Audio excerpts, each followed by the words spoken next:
ಕರ್ನಾಟಕದಲ್ಲಿ ಸಣ್ಣ ಪುಟ್ಟ ವ್ಯಾಪಾರಿಗಳಿಗೆ ತೆರಿಗೆ ಬಾಕಿ ನೋಟಿಸ್ ನೀಡುತ್ತಿರುವುದು ರಾಜ್ಯ ಸರ್ಕಾರವೇ ಹೊರತು ಕೇಂದ್ರ ಸರ್ಕಾರವಲ್ಲ ಎಂದು ಕೇಂದ್ರ ಗ್ರಾಹಕ ವ್ಯವಹಾರಗಳ ಸಚಿವ ಪ್ರಹ್ಲಾದ್ ಜೋಶಿ ದೆಹಲಿಯಲ್ಲಿಂದು ಹೇಳಿದ್ದಾರೆ.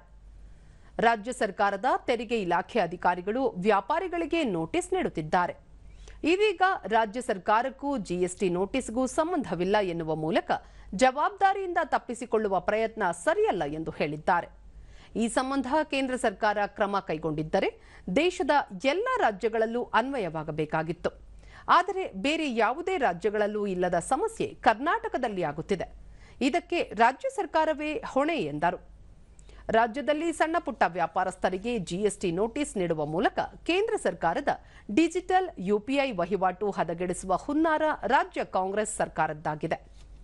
ಯುಪಿಐ ವಹಿವಾಟು ವಿಶ್ವಕ್ಕೆ ಮಾದರಿಯಾಗಿದೆ. ಈ ಹಿನ್ನೆಲೆಯಲ್ಲಿ ಕರ್ನಾಟಕದಲ್ಲಿ ಈ ವಿಷಯದಲ್ಲಿ ರಾಜಕಾರಣ ಮಾಡುವುದು ಸರಿಯಲ್ಲ ಎಂದರು.